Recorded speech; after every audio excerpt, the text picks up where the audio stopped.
Hey everybody, welcome to part 2 of this exciting materials adventure inside of Redshift. In this part, we're going to look at subsurface scattering and the skin material. So hold on to your seats, we're about to jump in.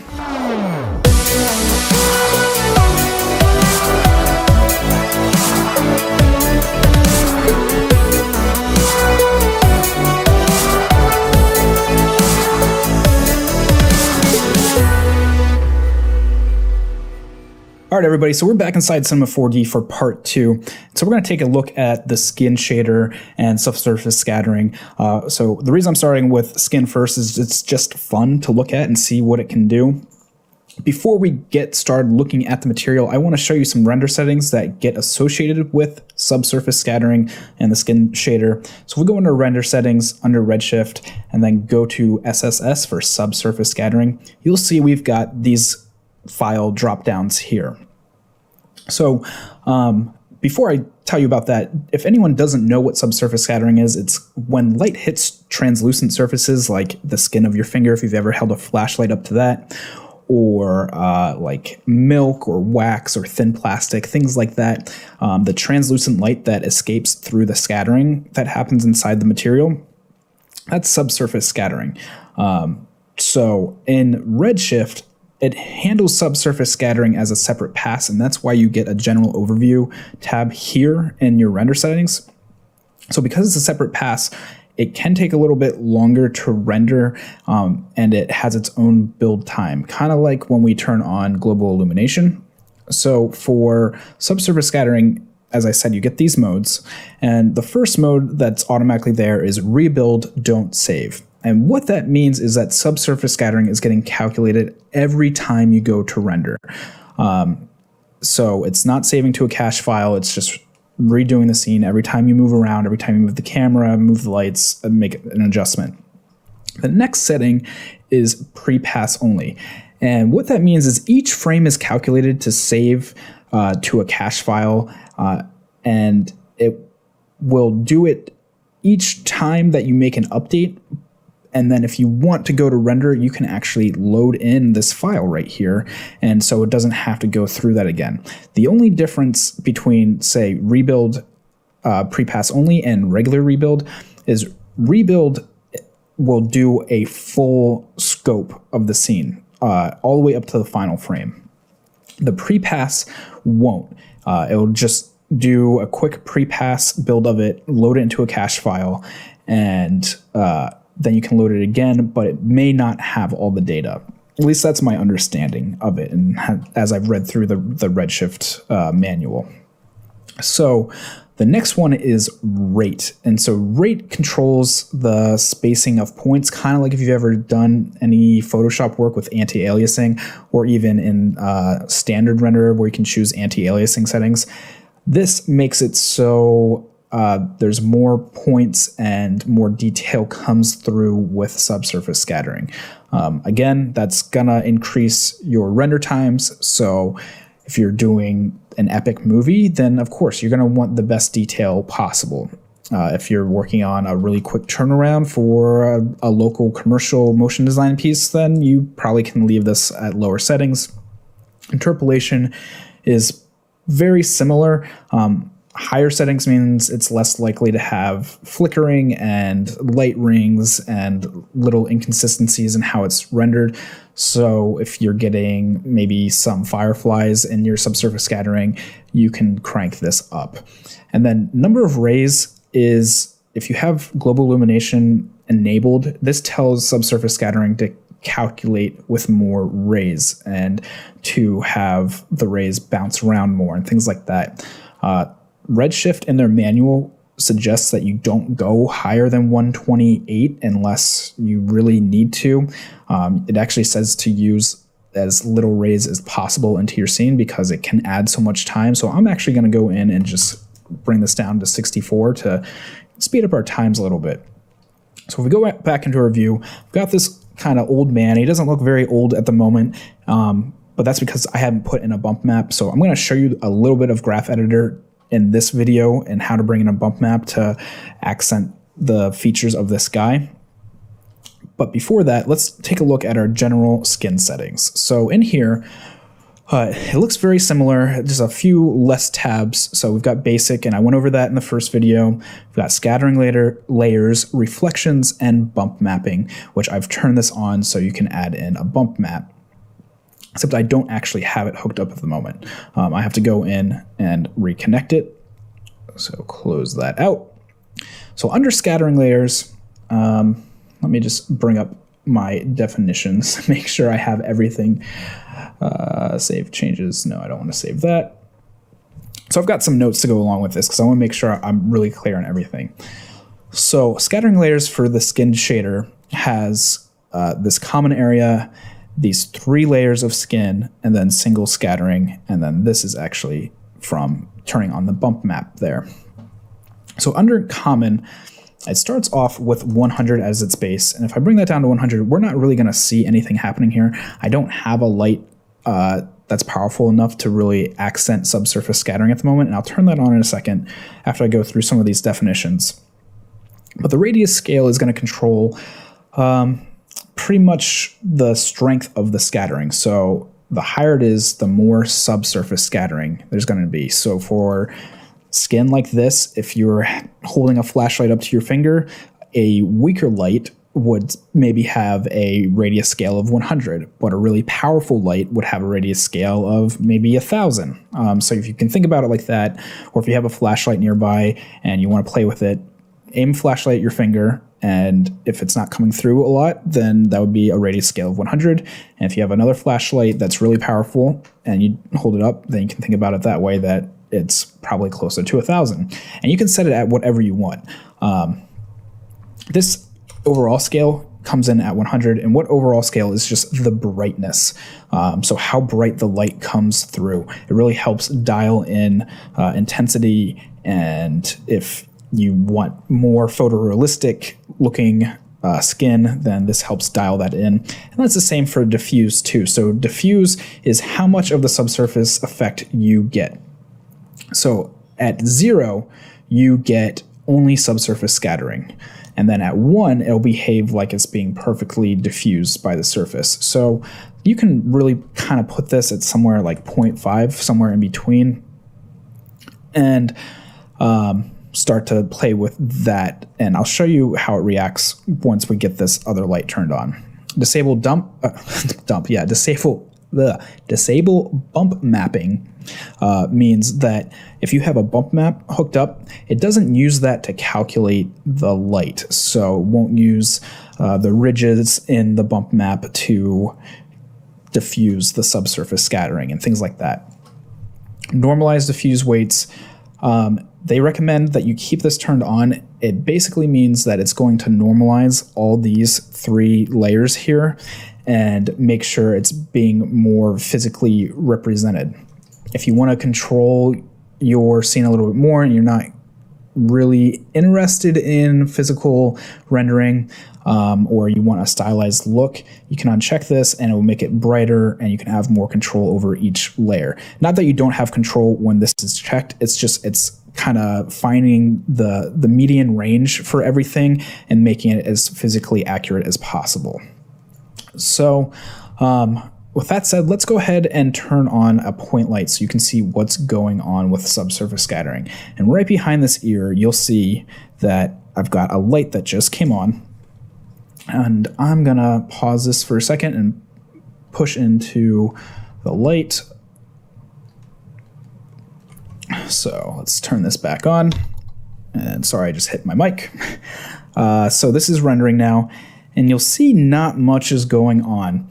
And that could be for 2 reasons. It could be because I'm just using the standard IPR, no buckets, or it could be because we don't have enough settings at the moment. So why don't we scale this up to, say, 500 and see what kind of effect we get. And we'll see if we have to turn on our buckets to really get the calculation working as we want. So like I said, subsurface scattering has its own calculation, so it can take a little bit longer sometimes. So right there, you can see the difference. We're starting to get a little bit of light coming through here, and that's because we've upped the radius scale. Again, the higher it is, the more subsurface scattering you're going to get.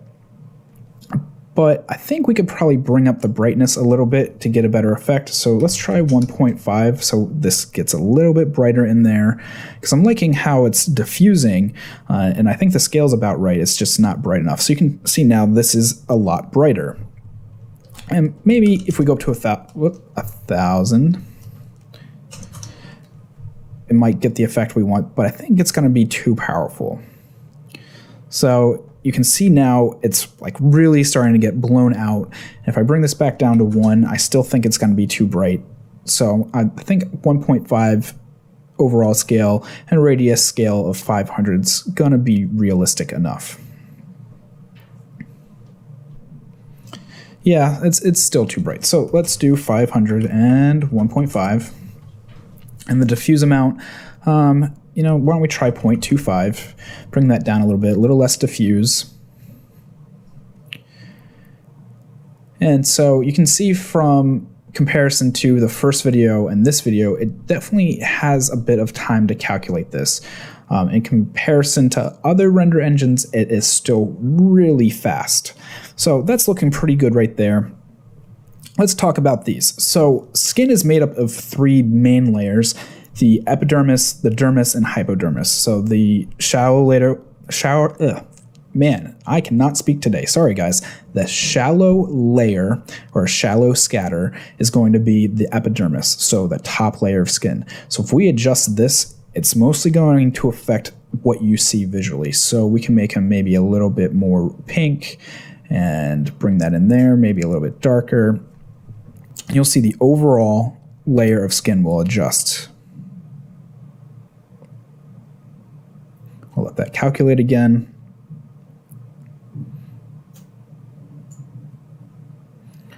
There we go. So we still get that same glow. It's not really affecting that, it's just affecting the color that comes through. The next is the mid scatter. So if you ever have a tattoo, that's usually where they place the ink, is the dermis area. So you'll break through the epidermis top layer of skin, start putting ink into this mid layer. If you look at it, this is the least effective one through the standard setup. So top layer is going to be what you see on top of the skin. And then for deep scatter, where the blood vessels are, that's really what's controlling this light. So you can see it's got this red hue to it there. So if we change this and maybe we want like a deeper blood color, you'll notice that in the subsurface scattering, as it comes through here, this is going to get a lot deeper of a red.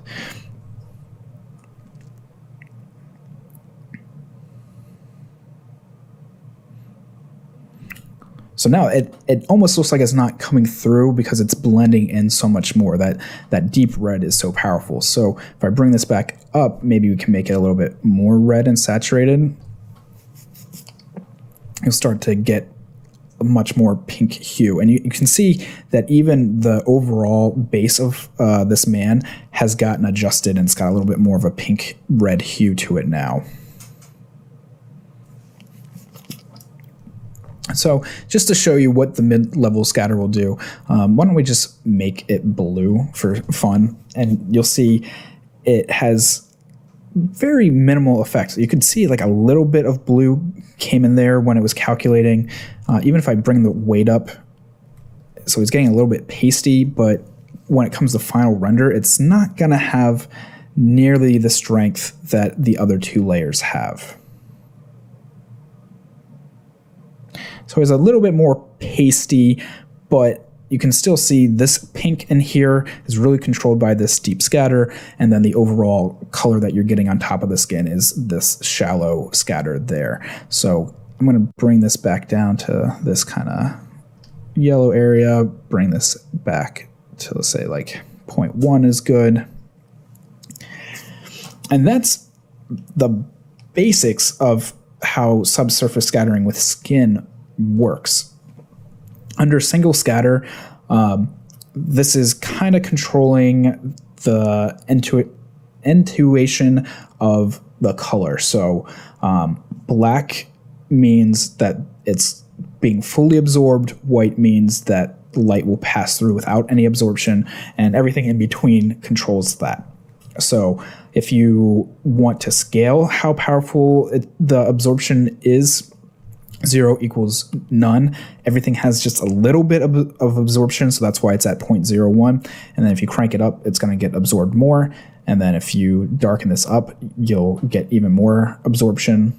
So you see this starts to go away right in there. So it's not nearly as powerful. I'm going to go ahead and bring this back up to white. Scattering is just like scattering everywhere else. So how much it's scattering the rays around. Samples, you know what samples do at this point. And phase is it adjusts the forward and back scattering. So if you want it to scatter more forward towards the camera, then that's going to be numbers between 0 and 1 up here. And if you want it back away from the camera, then it's going to be -1 up to 0. So in reflections, it's very much like reflections in the standard material. You can start to play with these. So you've got your color settings between the two. You've got a primary and secondary, and adjust the weights, the BRDF settings, which we talked about in the first video. And really, you can come in here and just have a good time and see what is what and get really nitpicky with your settings. I'm not going to go through all these. I want to keep this a little bit shorter, less technical than the first video. Again, you can disable bump mapping and how it affects reflections. Optimization, there's some more stuff in here about having it only affect the specular highlights, so like really the hot spots in here and those highlights. Trace depth overrides, which I haven't gone over for optimization yet, and maximum trace depth. I haven't done a video on that yet. So hopefully in the coming weeks with AOV and all that, I'm going to start talking about optimization as well. So I said that in the first video, but just to reiterate. And then bump mapping, this lets you bring in a bump mat. So I'm going to pull away from this guy a little bit, get him a little bit framed up here. Man, he's looking really kind of orange now. I'm going to bring this down some. There we go. It's looking a little bit more realistic. So inside the material editor, you can click on Edit Shader Graph, and this will pop up. And you can do a search for a texture.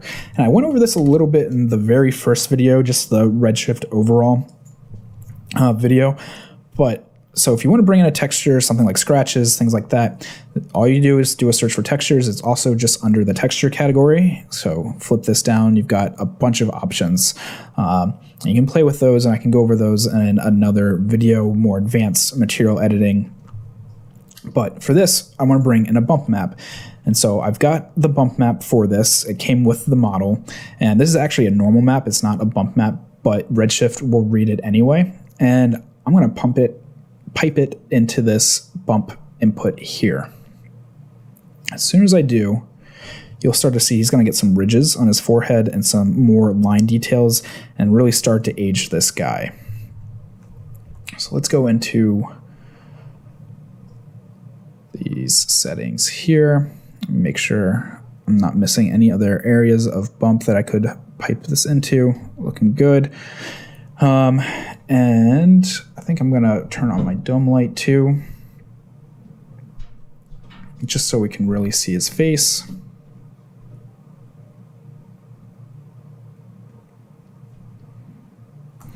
So up in here, you can see that there's just a little bit more detailed lines coming in, but it's not very much. And that's because there's also a normal map utility. You can bring this in and start really detailing some of these characteristics. So let's go ahead and get this normal map detail in here. I don't need to copy it, bring it in here.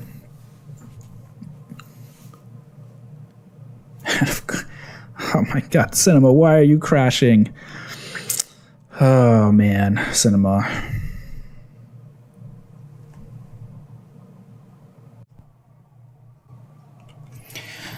So like any good tutorial, Cinema 4D crashed. So here I am, and I've got the bump map piped in, and you can see there's even some eye detail in the material too, because there's actually a diffuse material that comes along with it, that has the eye details. But what I really want to show you was just the bump map piped into it. And so you can see now we've got some cool little details in there. So they don't render at first, and then as it calculates and does its subsurface scattering, comes in, you can see those bump map lines come in there. So like any good tutorial, I had a crash. Sorry, guys. So anyway, this is how you get through skin and subsurface scattering. And I'm going to pause for a second, and we're going to jump into another file and take a look at just general subsurface scattering inside the basic material. The report from Redshift is that you shouldn't use the subsurface scattering material. One, it's just not as advanced as the basic material, and two, it's not as user-friendly either. So hang on for 1 second, and we're going to jump into another scene. All right, so in this scene, we've got our cool Hulk guy bodybuilder back. And I'm going to turn on this dome light here. And you can see his basic outline going on. And kind of got some scattering going on, but nothing very pretty. It just kind of looks like milky cloud. And the way I've got this set up is inside the material, I've gone in and turned off this weight of the diffuse, cranked that all the way down. I've turned down the reflection quite a bit. You can see the specular highlights are in there just a little, but not really. And then under refraction, there's no refraction. And here I've started to adjust the settings. And you'll notice it's the same as the skin editor. So we've got what kind of intuition you want. And so transmittance is a little bit more artistic friendly or artist friendly, and then extinction is a little bit more scientifically based, so you'll see coefficients and scale and all of that. So if you want to get really scientific about it, this is how you can go in and make those adjustments. I'm mostly going to stick to transmittance, and you'll see it's almost identical. The other one had a little bit more sharpness to it. And so just like in skin, absorption scale is how much the effect is going to be scaled up. So 0 means no absorption. Light should pass through it. And I've got a little bit of scattering on. So if I do that, you'll see it goes completely black. And all that remains is just these little bits of specular hits from the reflection up here. But if I turn back the scale, just even 0.1, and I add just 0.1 of scattering, you start to get that cloudy, milky effect back. And if you go in and go into milky coffee, you'll start to see some of these similar settings set up. So what I'm going to do is I kind of want like a cool glow going to it. So I've got another point light set up, and it's blue. I'll turn that on, and you can start to see that's wrapping around here. But it's not really coming through the way I thought it would. So what we can do is bring this down just a little bit so more light comes through, and same with the scattering. Now we've got this cool subsurface glow. And if you remember in the first video, I faked that really easily under using backlighting and translucency. And it was a lot faster too, it was almost immediate. So just as a compare and contrast, in the first video, you just make the adjustments up here, and you can get some really nice effects like this and gummy bear type looks. Down here, you're going to have even more control, but it's not going to be nearly as fast. As I mentioned, talking about skin, this renders as a separate pass, so you can have more control, but it also has more detailed rendering. So let's go ahead and bring up this absorption, and you'll start to see the light really gets absorbed in these areas. And if I crank it up even more, it's really scaling up. And if I delete one of these zeros, you're going to see that not nearly as much light is passing through. It's really getting scattered around inside. And go up a little bit more. And so now it's almost like it's not coming through. It's getting scattered. You can see the effect happening, but it's not letting the light out at all. So let's keep it down at, say, 0.01. I'm going to bring this absorption scale back down to say 1. And so to show you how the phasing works, I'm going to crank this all the way up to 1, and you'll notice nothing's happening. And if I bring this back in, it'll start to slowly bring in the scattering in the front of our model here. Bring this back in some more. It'll start to fill up the rest of the body. And as we go back down closer to 0, it's more evenly dispersed. And the opposite is true too. So if I start at -1, we're getting nothing. Nothing's being scattered. If I bring it in a little bit, it starts to fill in from the back. So it's scattering, but it's coming in from the back. You can kind of see how it's being interpolated here in this image. If we bring it forward even more, we'll start to see some of that blue filling in from the back. As we get even closer, it's going to be coming in from the back some more evenly dispersed, as we just saw. If we reset it to 0, we get back to our original effect where it's being dispersed evenly throughout. So multi-subsurface scattering looks almost identical to skin, and that's because it is. It can be thought of the same way as having, the epidermis, the dermis, and the hypodermis. So if we crank this up, Redshift is already trying to calculate. There we go, crank that up. And let's say we do 1,000 again. And we can start to make some adjustments in here. Remember, layer 3 is actually gonna control like the blood. So we'll go in here and make this kind of like a blood red. I might have to turn down my absorption here. 0.01 should be all right.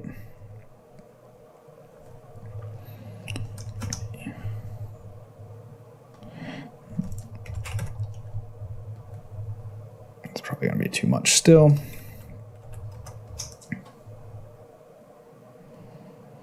It's all right. And then for the radius, this can be pulled back a little bit,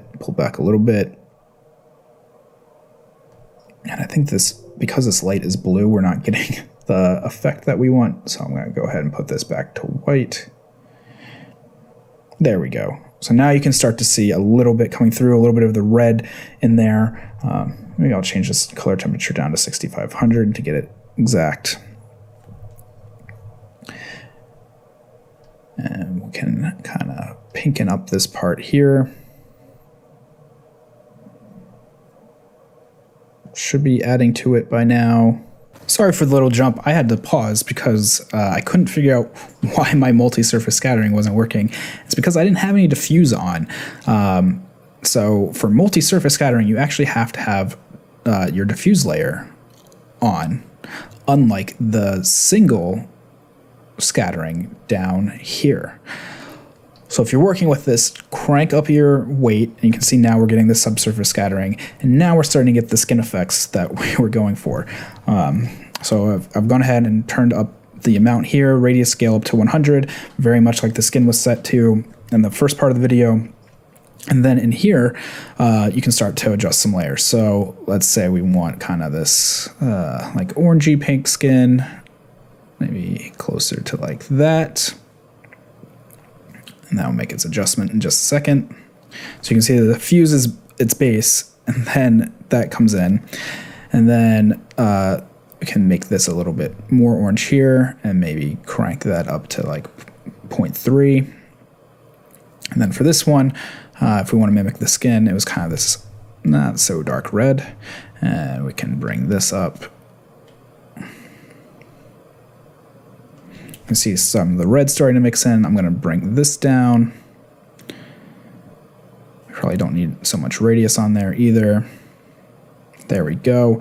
So now we've kind of got this cool, like almost jellyfish looking thing, like a pink jellyfish. And if I bring up my point light some more, go ahead and add another 0 onto there, make this thing really bright. You can really see it and get a lot more control than just using the skin shader alone, or the soon to be obsolete subsurface scattering. Just to show you what's in there, it's very similar. You've got some other parameters in there. You can set, you want brown skin, pink skin, you want milk, marbled white, ketchup, cream, potato, all that, diffuse information, reflections, but it's all the same stuff that's already built into the standard material. So I think that's why they're saying that they're going to discontinue it soon.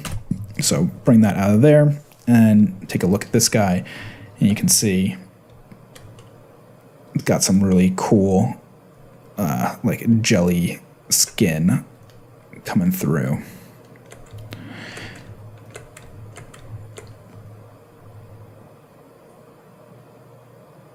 Let that load up there. There we go. And same setup too, just like I showed you in the first video. You want to make sure you go in and say that you want your subsurface scattering to either rebuild with don't save, rebuild with prepass, rebuild altogether, or if you have a file that you want to load up already, you can bring that in there and set all your sampling rates however you want. And that's pretty much it. So if you guys have any questions about part 2 of the material series, please find me on Twitter at _531. Leave a comment in the video or shoot an email over to Brograph at brograph.com and they'll forward me the questions. Next up is going to be the car shader. So for part 3, I'm going to bring in a nice car model and we'll talk about how to get started in the car shader and all the cool little complex tabs that it has inside of it. All right, guys, thanks so much, and I'll talk to you soon.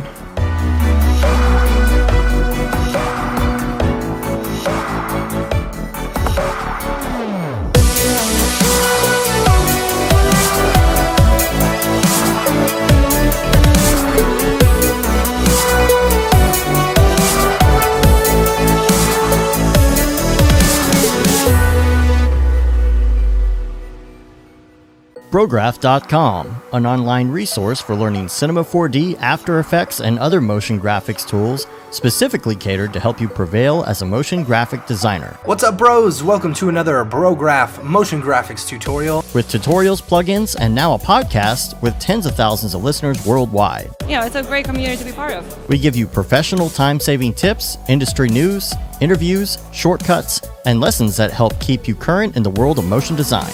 Throw in HDR Studio, take the render settings, pick the HDR, put in a reflection, and gorgeous. I love projects that scare me. When our art director comes to us and asks for something that I had never done before, man, it gets me pumped. Our weekly long-form podcast will give you the latest news, help you in your file management, hardware configuration, and client relations. Learn about the latest render engines, modeling techniques, and workflow integration while staying entertained. Real nice banana. Ah, that's so funny. All right. I'm going to live forever. Our Brograph Talks are a chance to see the way industry leaders from around the globe are changing the face of motion design. Sometimes you got to make stuff that you're not going to put on your reel, and I'm not here to judge. The podcasts and talks include people like Beeple, Barton Damer, Nick Campbell, Andrew Kramer, David Ariev, Chad Ashley, Paul Babb, EJ Hassenfrost, Mitch Myers, Chris Schmidt, Jules Urbach, Cornelius Dammert, David Brodeur, Andy Needham, Caitlin Kaju, Zubair Parker, Noseman, Ryan Bean, Casey Hupke, Nick Lyons, Sage, Joey Korenman, Jeremy Cox, Rick Barrett, John Dickinson, Matthias Omatola, Patrick Goski, Brandon Clements, Steve Teeple, Tom Glimpse, Patrick Longstrom, Julia Simone, Devin Coe, Al Heck, and even Deadmau5. You get that render done. Yeah, you better frame what? Our Brograph breakdowns go behind the projects and give you an insight on what it's like to manage and maintain your own personal business or work for a large company.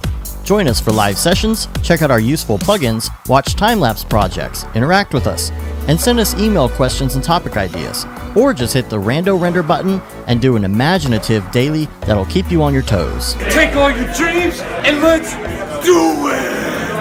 Subscribe today and get automatic updates on the latest tutorials, tricks, tips, and inspiration brought to you by industry professionals Dave Koss and Matt Milstead. We don't care how you get here, folks. Just get here. Subscribe now to Brograph Tutorials.